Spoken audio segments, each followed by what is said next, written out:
The All-ACC conference teams have been selected, and Syracuse represented multiple times, plus some recruiting talk in terms of Syracuse basketball. There's a lot to cover, maybe even an ACC basketball tournament preview on the men's side. Let's have some fun. It's your Locked On Syracuse Tuesday, and it starts right now. You are Locked On Syracuse, your daily podcast on the Syracuse Orange, part of the Locked On Podcast Network. Your team every day.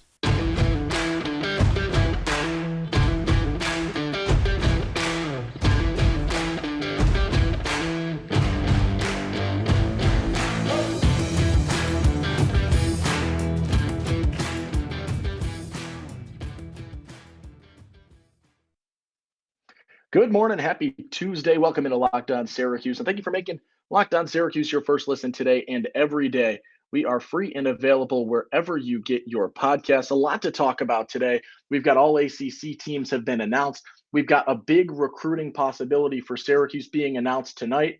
And then you've got the ACC tournament getting underway today with the first round games. Syracuse played its way into a bye narrowly into that first round bye. They play tomorrow, which will be Wednesday at noon. So we'll preview the whole tournament today. Tomorrow, we will preview Syracuse's matchup.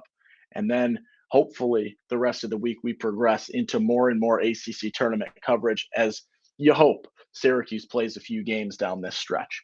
We'll start off today. We have our all ACC teams have been announced, and Syracuse represented multiple times. A couple of things to note there, right? You've got your first nod is going to be to Jesse Edwards, an all ACC third team nod with 54 overall votes. And then you've got Judah Mintz, just missed the third team slot with 50 votes. I believe he was 3 people out, or 40 votes. He was 3 people out from also making that third team nod, but he gets an honorable mention. Your all ACC freshman team includes Judah Mintz in a really, really close battle for freshman player of the year between Judah and Kyle Filipowski.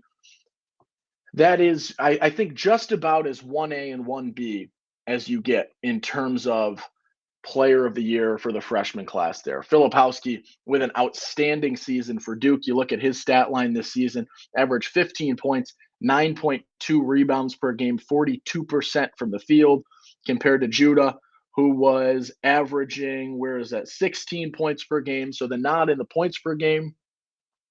Rebounding average 2.3 points per game. Assists, he was averaging just over 3 or 4 a game, I believe. A good nod in terms of assists. I think he ended up averaging about 4 and change per game, if I'm doing quick math right now. And then from the field was just about 45%. So it's a really, really close battle. And I do think it stinks because that would have been so cool for Judah to have come in and had the season that he did and the growth that he showed and walk out of here ACC Freshman of the Year or go into his next season ACC Freshman of the Year. And he just missed it out. And I think a lot of times when you have those conversations and you're trying to figure out who to vote for in that scenario, you frequently default to the person who has the same impact, right? They're both impacting their teams tremendously. And you look at the team that had more success. And this season, that was Duke. Duke, a far more successful team this year in terms of record, in terms of stats, in terms of building an NCAA tournament resume, right? This was a Duke team that is going to play in the tournament, and they're 23-8, and they're led by Filipowski, as opposed to Syracuse, who's led by Judah Mintz. However, they're 17-14. So I think that's what might sway a lot of people. The voting was just about as close as can be. Filipowski with 75 votes, Mintz with 72 votes. So 3-vote difference in terms of who your ACC Freshman Player of the Year is. It would have been really awesome to see Judah get that nod. Falls just short, but still a tremendous season for him. And awesome to see him make the all-freshman team. Syracuse's first all-freshman nod since O'Shea in 2017, 2018, and only the 4th all-freshman player or all-freshman team player since Syracuse joined the ACC. So you've got Judah as 1 this year. You've got O'Shea, as we mentioned, 2017, 2018. You've got Tyler Ennis, 2013-14, and then you had Malachi, 2015-16. Good company for Judah at this point in time. And it's something that you're excited to see. Obviously, right? You would have loved to see that he gets the nod. He gets the ACC Freshman Player of the Year. And it's frustrating. I don't think you've got to, call for heads of people that voted for Filipowski by any means. That was a really, really tough decision. Two guys with outstanding freshman seasons. And the fact that it was so close is a true nod to that, and no one else. I would say if you're going to be angry at people, maybe you're angry at the people that voted outside of those two. Tyrese Proctor got some nods from Duke. I don't really know how you're going there. JJ Starling, if you're thinking Central New York, was on the all-freshman team as well. Derek Lively as well. Duke pretty much owns the all-freshman team with three guys. Syracuse with Judah Mintz getting there, and then Starling from Notre Dame on that list as well. I thought it was a good run and a fun year and things like that.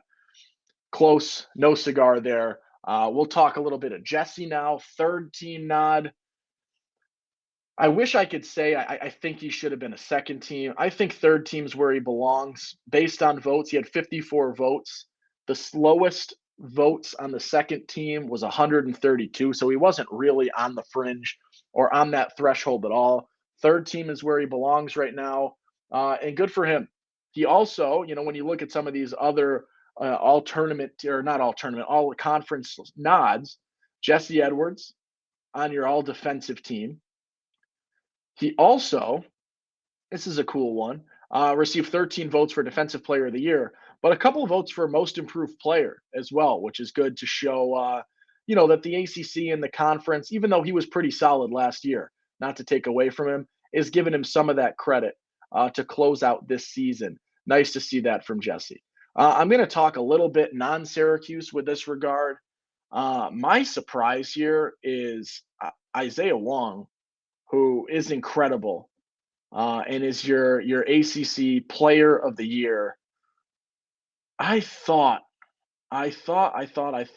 that Tyree Appleby was going to get a little more respect to his name. Tyree Appleby got the third most votes for first team, which means Armando Bacot was above him, Isaiah Wong obviously above him. And I just look at the stats. And I mean, no disrespect to Isaiah Wong. He played an unbelievable season, is an outstanding player. But how do you lead the ACC in points per game and assists per game and second in the conference in steals per game and finish third in the conference in terms of All-ACC Player of the Year? I don't get it. I think that's a little bit disrespectful to the guy. I said it. Congrats to Isaiah Wong. Good for you. It's impressive. I get it. Miami won the ACC. That's where you get some credit. But still, I look at numbers, I look at stats, and I want this to be a stat that's indicative of that, right? Appleby averaged 3 more points per game, 3 more assists per game, and almost half a steal more per game than Isaiah Wong. Yes, Miami had a better season, but still, Wake had a decent season this year. Not incredible, but a decent year. And he played far and beyond statistically better than Wong did, right? 3 more assists per game, 3 more points per game, half more steal per game. I think that is a big enough gap in terms of statistics to warrant him having supposed to have been the ACC Player of the Year. I wish he could have gotten it. Because seeing guys from, your non-big, and I get that Miami's not a big squad either in terms of, ACC powerhouse with basketball. So it's still going there. But I do think that Appleby was deserving of that nod. A couple more things to close this out. I mean, first, Syracuse has had some relative recent success in terms of ACC rankings or ACC all-conference teams. Yet Buddy was first team last year. Hughes first team in 2020, 2015, Rakeem Christmas first team, CJ Fair first team 2014. You've had decent success despite the struggles in the last 2 or 3 years. Quincy was a third team in 21, Allen Griffin, honorable mention in 2021. You had some success. I still want to see someone in that ACC Player of the Year conversation for Syracuse. Maybe, just maybe, year 2 Judah, if he decides to come back, could be in that conversation. Who knows? Let's take a quick break. Let's talk about our friends over from Built Bar. If you are looking for a delicious treat but don't want all the fat and calories, you got to try a Built Bar. We just started talking about Built Bar, and we've always been talking about Built Bar. I don't know what I'm saying, just started talking about them. And what makes Built Bars so good? Well, for starters, they're covered in 100% real chocolate. That's right, it's real chocolate. Unbelievable flavors like churro, peanut butter brownie, and coconut almond. I'm not sure how Built does it, but the bars taste like a candy bar while maintaining amazing macros, 130 calories, 4 grams of sugar, and a whopping 17 grams of protein. And you don't need to wait around for your delivery to make a box get to your house for years. We've been talking about ordering your Built Bars at Built.com. You can still do that. But also, go ahead, get them at your local Walmart. Get a 4-bar box of cookies and cream, double chocolate, or coconut puffs from Walmart. Or go to your local Sam's Club, grab a 13-bar box of the hit flavors, brownie batter, and churro. Then you can thank me later. All right, we talked all ACC nods. Jesse with the third team nod. All defensive team. Judah Mintz with the honorable mention, with your ACC Player of the Year runner-up, or Freshman of the Year runner-up. You had some conversations there. You had some nods. Let's talk a little bit about the big news in terms of Syracuse basketball today. We talked about it a little bit yesterday. Syracuse in the top 3 for Marcus Adams Jr. Marcus has had some tremendous skyrocketing in terms of where he is launched from when we first talked to him and when Syracuse first talked to him to where he is now in terms of the rankings. He is skyrocketing in these player rankings, and it's impressive. He is now number 29 on 24/7. When we first talked about him, first interviewed him, he started unranked. He wasn't on these resumes. He wasn't on these recruiting sites. And now he's 29th in the country. Since the last time we were on with him, he was outside the top 100, things like that. Let's check on 3 as well. See where he falls, because this guy has skyrocketed, and he has a tremendous offer sheet. And it looks very close right now in terms of where he might fall. That's tough. That's interesting. It's fun. And he decides at 9:30 Eastern time tonight. So 6:30, or it might be 9:15, I believe, Eastern time tonight, just after 6 o'clock his time. He's a California kid. But right now they have him at 82 in your on 3 ranking. So he's still all over the place a little bit. People haven't quite seen enough of him. Syracuse got there first, and that does go a long way. And he really did like Syracuse, and he seemed genuinely excited about that Syracuse offer when we talked to him a month ago. I'll put the link in the description for that episode if you would like to go ahead and watch that. Get caught up on Marcus Adams. He got some time today. Chat with him a little bit. Get refreshed on who this guy is, what type of player he is. He gets and has gotten Carmelo Anthony nods and Carmelo Anthony player comps. And I truly think he has a very similar play style. He can score at all 3 levels. He can get to the rim really effectively. He's got an unbelievable spin move on the drive to the basket. He finishes through contact. He can shoot the ball. He's got a really solid step back. I remember asking him, between the spin move, which is unbelievable, like a power spin, and the step back 3 that he hits so effectively and so frequently, what's the best move? And he said the step back is what he's done the most, but the spin move is coming up and is on the rise, and he can pull either of them. And I think that shows the nod to the versatility that he has as a player. This would be a huge addition to the 24 class, gigantic addition to the 24 class.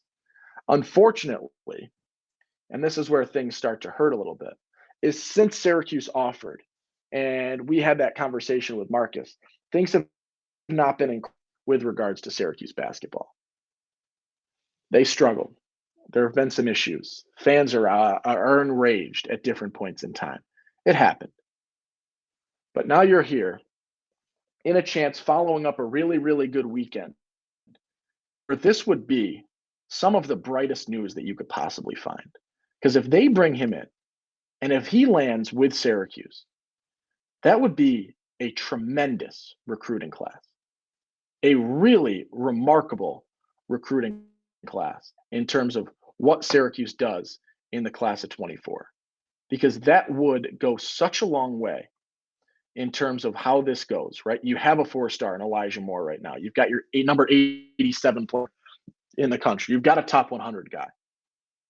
If you could pull that off and bring in another top 100 guy, that would be outstanding and tremendous for that 2024 class, and something that Syracuse hasn't seen in how long, right? When is the last time that Syracuse has had two top 100 players in the same recruiting class? I'm trying to find it right now. It would be awesome, and you want to see it, and you want to find it. And I'm at 2018 right now, and I still haven't seen it. We're going to keep going through until we find it. It's been a while. This is not something Syracuse does all too often. And per On3, it's a very, very, very close decision. It seems like their metrics, their answers, their conversations have shown that you are going to most likely see either Kansas or Syracuse. UCLA is the hometown school. On3's metrics do not have UCLA really warranting a ton of conversation.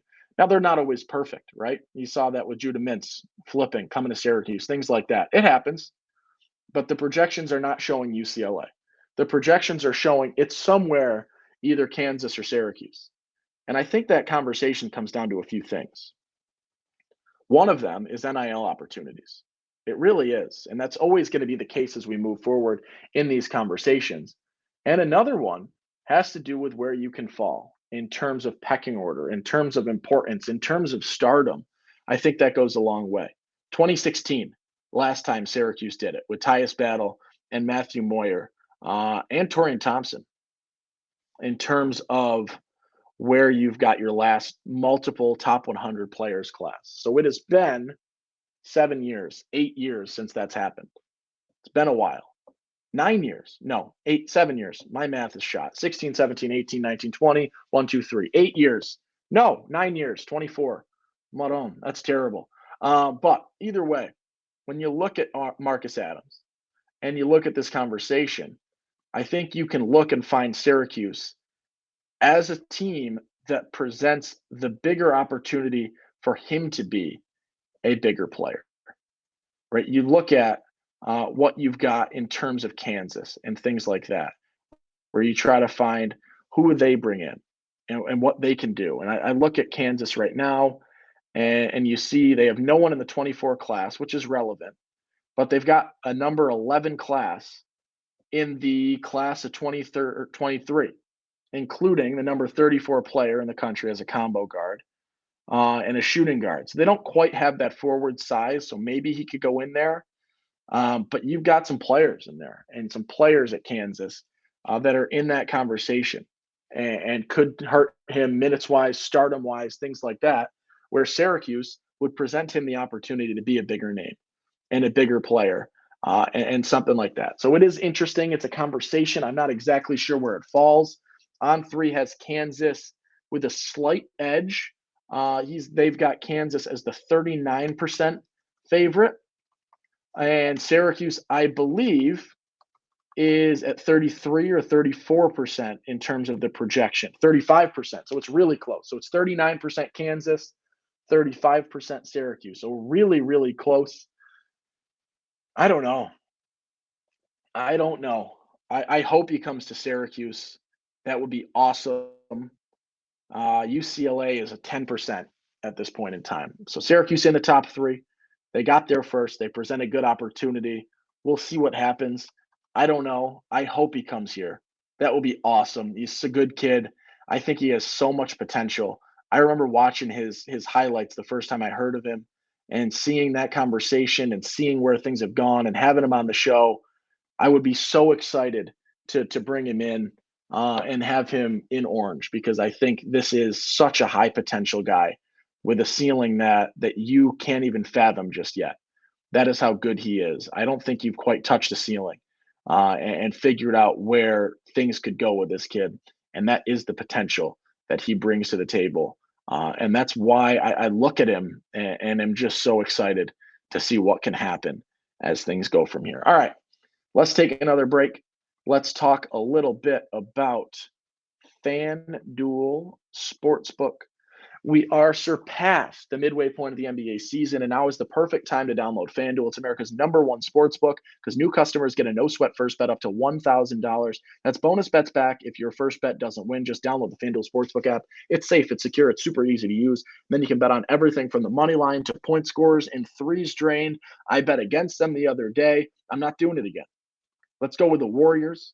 -4 tonight against the Thunder. Warriors on the road, but I do like the way they've played right now. I like the last time I watched them. I don't watch a boatload of the NBA, but when the last time I saw them, they absolutely were dominant. So let's roll with the Warriors on that one. -4 as my pick of the day. That is by no means betting advice. That is just me telling you a pick that when I look at the sheet and I look at the lines for today, I thought didn't look terrible. Plus, FanDuel even lets you combine your bets for a chance at a bigger payout with the same game parlay. Maybe you throw Curry points in there. Maybe you throw some assists in there, 3-pointers made, assists. Who cares? Throw a couple in there, spice the game up. So if you don't miss the chance to get your no sweat first bet up to $1,000 in bonus bets when you go FanDuel.com/lockedon. That's FanDuel.com/lockedon to learn more. Make every moment more with FanDuel. It's an official sports betting partner of the NBA. All right. Let's close this out with a little bit of chatter about the ACC tournament. ACC Tourney kicking off today, or tipping off today, I guess would be a better way to phrase that. It is fortunate for Syracuse because they were really, really close to having to play in that opening game and having to play in game one on Tuesday, or not game one on Tuesday, it would have been game two on Tuesday, so today. But fortunately, Boston College did not get a win, and Syracuse stays in the Wednesday game. So the nooner on Wednesday. Today's games, right? You got Florida State, Georgia Tech. If I'm predicting, I would go Georgia Tech on that one. I love the way they've been playing lately. Your 4:30, BC, Louisville. I'd go BC on that. And then your 7 p.m., let's go Virginia Tech over Notre Dame. I think the Hokies are still good enough to win, even though they've had some worrisome, some strugglesome moments as things go from there. Wednesday's games, that's where things get funky. If we predict, right, we're talking Syracuse Wake, I don't know. We'll talk about all of that on tomorrow's episode. We do have a special guest for tomorrow's episode. Be very excited. I'm excited. I don't know where to think from there. Let's go macro here.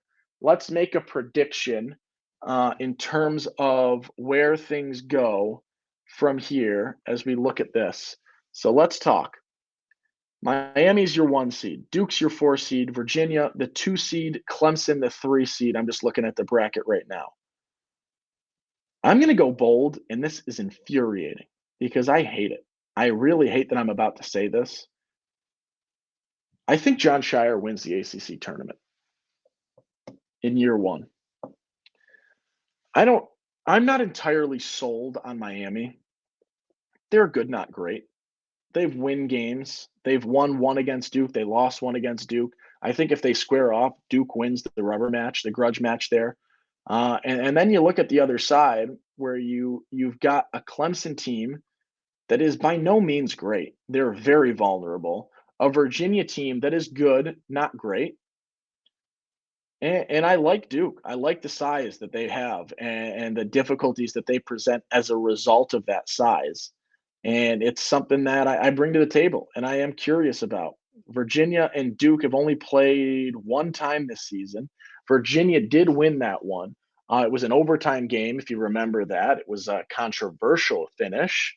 And I think if Duke and Virginia square off in the final, then they might be ready to throw some hands in terms of getting on the victorious side of that. So that would be my prediction as we go through there.